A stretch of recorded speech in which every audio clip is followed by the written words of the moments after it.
KPBS On Demand is supported by UC San Diego's Art Power, presenting cellist Joshua Roman, performing from his album Immunity, alongside music by J.S. Bach and more. Sunday, June 22nd at UC San Diego's Epstein Family Amphitheater. Reserve your tickets at artpower.ucsd.edu. Good morning, I'm Debbie Cruz. It's Tuesday, March 5th, primary election day.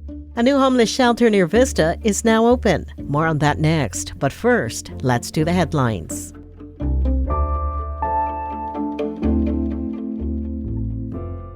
A man died while being taken into custody at the Vista detention facility on Sunday.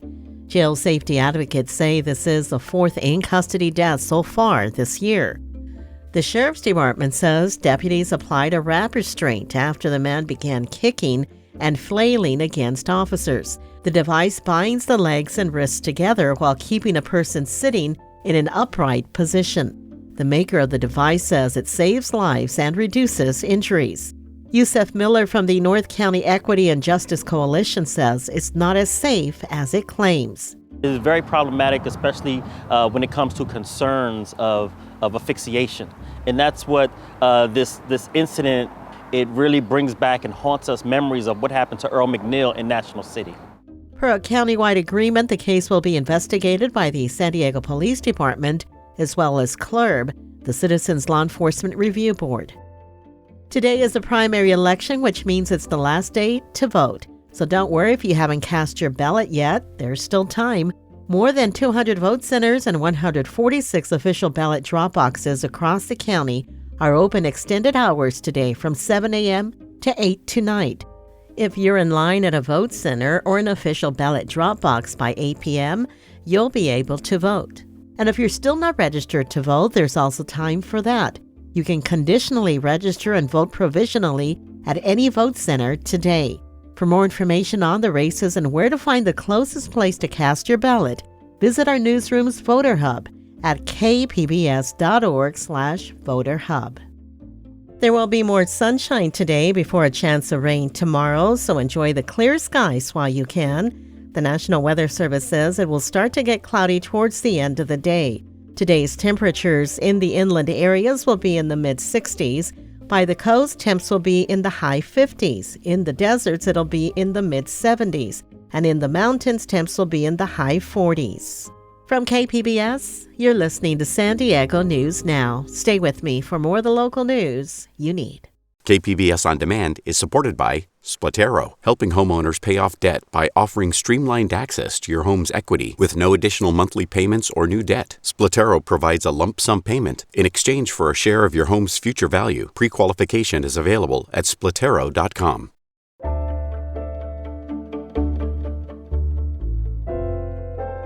A new shelter has just opened to help the homeless in North County. Reporter Jacob Ayers says it's just outside the city of Vista. The new Buena Creek Navigation Center is now open and taking in homeless residents from both Vista and Encinitas. Retread is the organization that will operate the 48-bed shelter, which is located just outside of Vista on county land. Vista Mayor John Franklin says the center is a bit of an experiment. It does look and feel like a home. One of the things I'm excited is to be able to show the people that we're reaching out to who are living on the street what a wonderful place that we're offering here, that it's different than other places that they may have been in the past. It's a low-barrier, non-congregate shelter.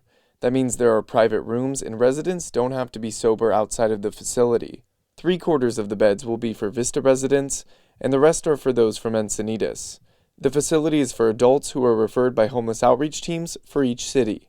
Jacob Ayers, KPBS News.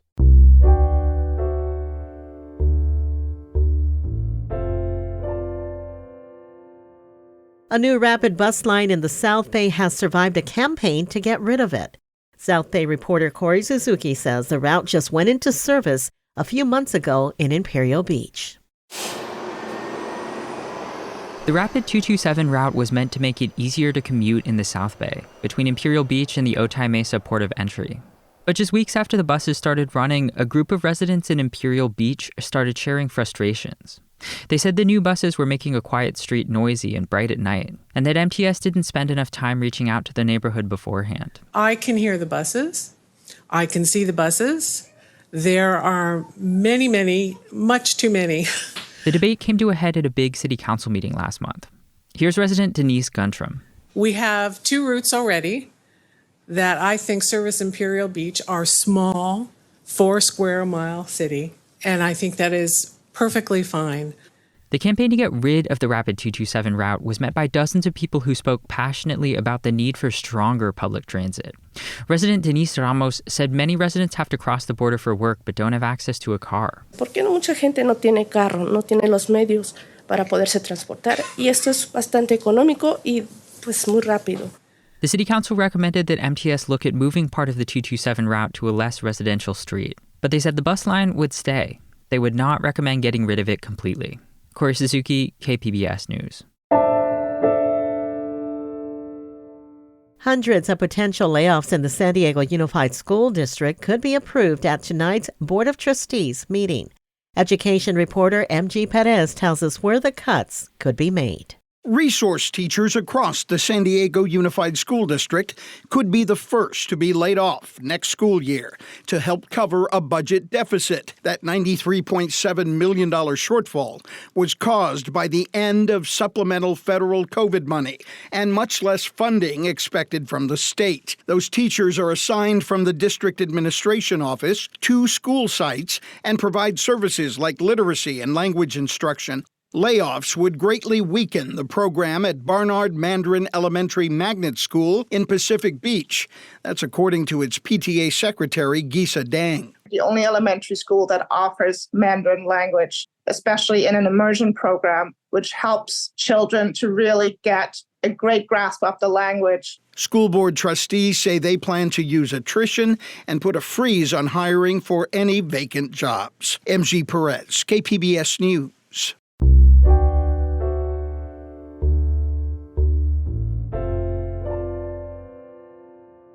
A generation ago, Congress passed the so-called motor voter law to reduce barriers to voting. Fast forward to today, and voter registration has steadily increased, but turnout remains uneven. Gloria Penner fellow Elaine Alfaro examines the impact of the law. Have an appointment, no appointment? I have a barcode. I don't think it's an appointment. Just had to fill out the application. It asked if I wanted to register to vote or if I didn't want to register to vote, and I said, why not? Raymond has lived in San Diego for 2.5 years now.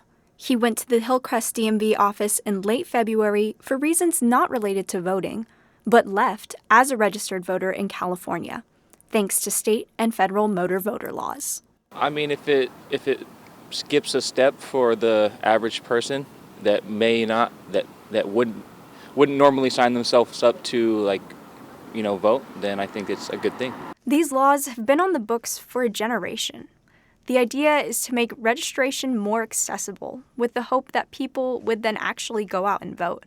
Thad Kauser is a professor of political science at UC San Diego. Well, the big picture here is that one of the reasons why the United States lags behind other nations typically in voter turnout is that we have this extra step of voter registration. 3 decades after the first Motor Voter Act, Get Out the Vote advocates are grateful for the law and others that have made registering to vote easier.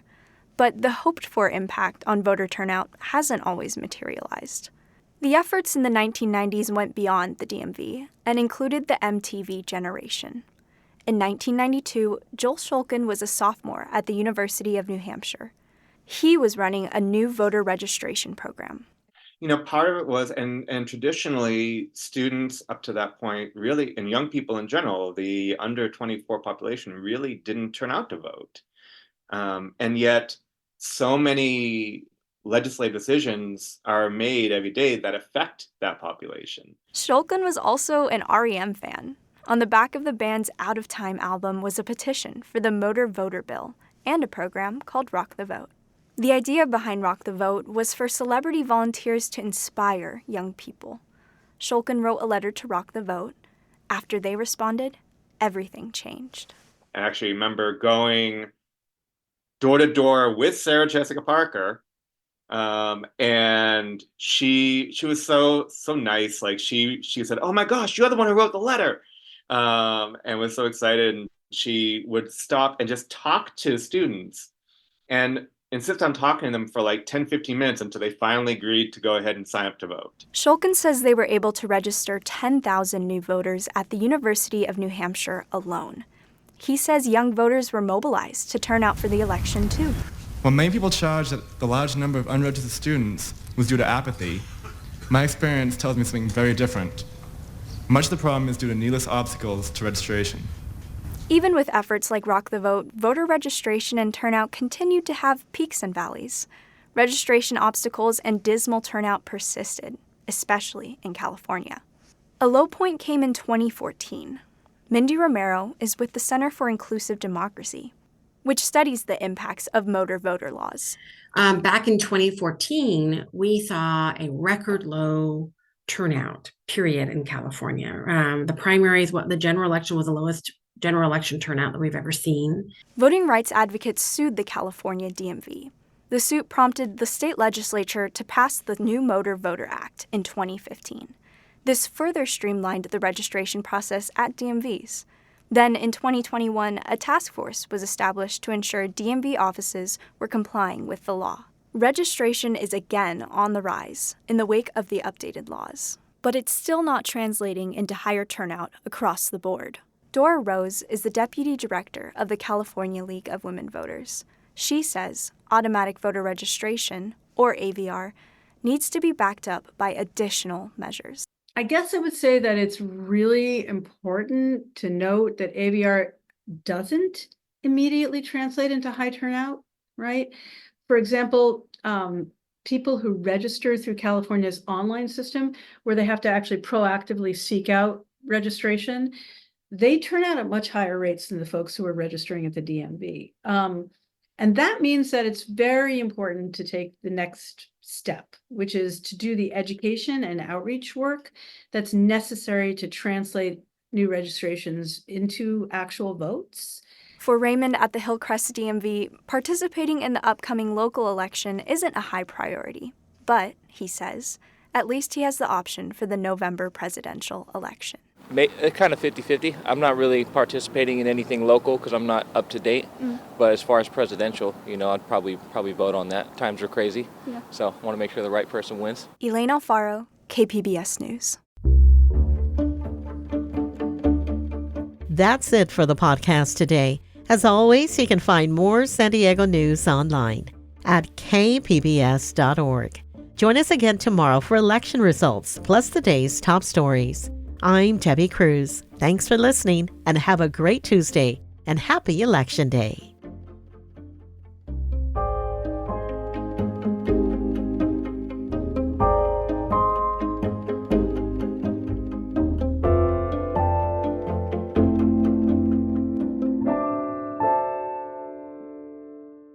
KPBS On Demand is supported by UC San Diego's Art Power, presenting cellist Joshua Roman, performing from his album Immunity, alongside music by J.S. Bach and more. Sunday, June 22nd at UC San Diego's Epstein Family Amphitheater. Reserve your tickets at artpower.ucsd.edu.